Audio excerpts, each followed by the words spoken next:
दोस्तों ये है इक्वेटर लाइन और इसी लाइन के पैरेलल है हमारी लैटिट्यूड लाइंस, और ये है प्री मेरिडियन लाइन जो अर्थ को बीच से डिवाइड करती है, और इसी के पैरेलल जो लाइन जा रही है उनको बोलते हैं लॉन्गिट्यूड लाइंस। लेकिन इसी प्री मेरिडियन लाइन को हम ग्रीनविच मेरिडियन लाइन भी बोलते हैं। अब ऐसा क्यों? क्योंकि ये लाइन यूके के ग्रीनविच सिटी से होकर जाती है, इसीलिए इसे ग्रीनविच लाइन भी बोलते हैं। और इसी लाइन को सेंटर मानकर या मैं कहूँ मानक मानकर हम इस लाइन से टाइम कैलकुलेट करते हैं। अब लॉन्गिट्यूड लाइंस तो बहुत सारी दिख रही हैं, तो इसी लाइन को सेंटर क्यों माना गया?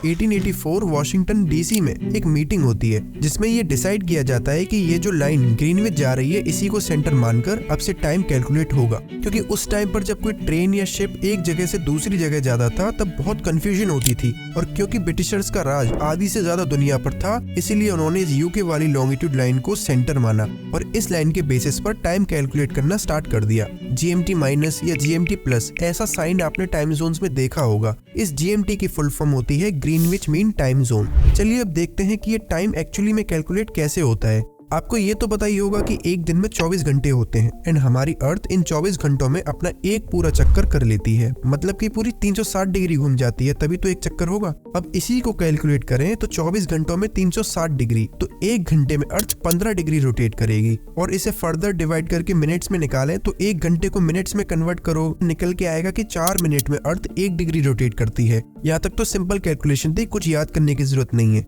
अब मैप पे वापस आते हैं। जो ब्रिटिशर्स ने डिसाइड किया था, अब हम उस लाइन को ड्रॉ करते हैं। ये वाली साइड हो गई ईस्ट, ये हो गई वेस्ट, इसलिए इन कंट्रीज को वेस्टर्न कंट्रीज बोलते हैं। अब दोस्तों यहाँ से समझिएगा, ये है सन और ये है अर्थ। अब अगर हम अज्यूम करें कि इस लाइन के एग्जैक्ट बीच में दोपहर के 12 बज रहे हैं, तो इसका क्या मतलब है? इसका मतलब है कि हमारी ये जो ईस्ट साइड वाली कंट्रीज हैं, ये कंट्रीज ऑलरेडी 12 बजे वाला टाइम पास कर चुकी हैं, क्योंकि अर्थ हमारी वेस्ट टू ईस्ट रोटेट करती है और सन अपनी जगह पे है। तो अगर यहाँ 12 बज रहे हैं तो इन ईस्टर्न कंट्रीज में टाइम ज्यादा हो गया होगा, शाम हो गई होगी, इसलिए ईस्ट वाली साइड को प्लस से डिनोट करते हैं और वेस्टर्न वाली साइड को माइनस से डिनोट करते हैं। अब जो मैंने अभी समझाया है उसे एक छोटे से क्वेश्चन से पक्की तरह दिमाग में बिठा लेते हैं। इसमें लिखा है कि अगर ग्रीनविच लाइन पर दोपहर के 12 बज रहे हैं तो 30 डिग्री वेस्ट पर और 60 डिग्री ईस्ट पर कितना टाइम हो रहा होगा। तो हमें ये पता है कि एक घंटे में 15 डिग्री होते हैं और यहाँ 30 डिग्री पूछा है, तो 15 × 2 यानी 30 डिग्री में 2 घंटे होंगे। अब क्योंकि हमसे वेस्ट में पूछा गया है तो 12 बजे में से 2 घंटे माइनस कर देंगे और हमारा टाइम आएगा 10 AM। तो सिमिलरली हम ईस्ट वाले केस में करेंगे तो 15 डिग्री में 1 घंटे मतलब 60 डिग्रीज में 4 घंटे होंगे। तो 12 बजे में हम 4 घंटे अगर ऐड कर देंगे तो शाम के 4 बज रहे होंगे इस ईस्टर्न साइड में।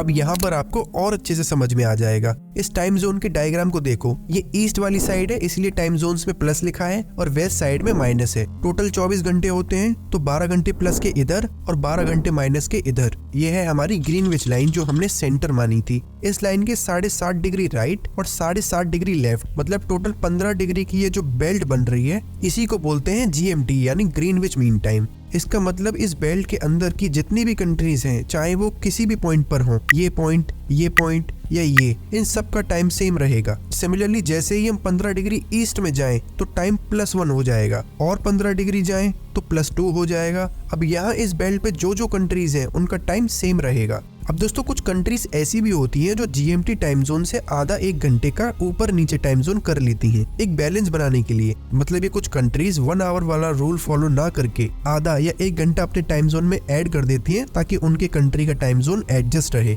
एक एग्जांपल से समझाता हूँ। इस टाइम जोन वाले मैप को देखिए, इसमें इंडिया पहले वाले पार्ट में +5 टाइम जोन है एंड दूसरे वाले भाग में +6 टाइम जोन शो कर रहा है और दोनों ही लाइन इंडिया से होकर जा रही है। अब इंडिया चाहता तो 2 टाइम जोन बना लेता जैसे ऑस्ट्रेलिया बना रखे हैं, लेकिन इंडिया ने ऐसा नहीं किया। इंडिया ने अपना एक अलग टाइम जोन बनाया, इंडियन स्टैंडर्ड टाइम यानी IST। इसमें इंडिया ने क्या किया कि यहाँ मिडिल में इन दोनों लाइंस के बीच में एक लाइन खींच दी +5 और +6 के बीच में, तो ये हो गया +5:30 टाइम जोन। तो इसका मतलब है कि इस GMT पर 12 बज रहे होंगे तो पूरे इंडिया में गुजरात से लेकर अरुणाचल प्रदेश तक 5:30 बज रहे होंगे शाम के। अब हालांकि ऐसा होना तो नहीं चाहिए, क्योंकि अगर गुजरात से अरुणाचल प्रदेश के बीच के गैप को देखें तो पूरा 2 घंटे का गैप है और इसी बात पर नॉर्थ ईस्टर्न लोग काफी कंप्लेन करते हैं। उनकी वर्क लाइफ खराब होती है क्योंकि अरुणाचल और असम साइड में सूरज जल्दी उग जाता है और सुबह जल्दी हो जाती है और शाम भी जल्दी हो जाती है। अगर इंडियन स्टैंडर्ड टाइम से देखें तो लगभग 5 बजे शाम के असम और अरुणाचल में रात हो जाती है, वहीं गुजरात में सूरज दिखता है।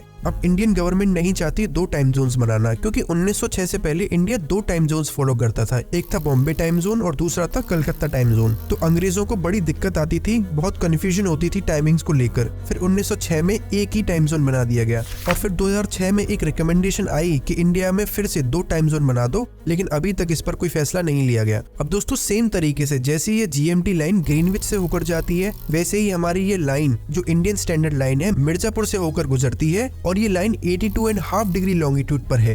तो दोस्तों मैं उम्मीद करता हूँ कि अगर आप कभी ऐसा टाइम जोन का मैप आगे देखेंगे तो आपको कभी कंफ्यूजन नहीं होगी और आप किसी भी कंट्री का टाइम फटाफट निकाल लोगे।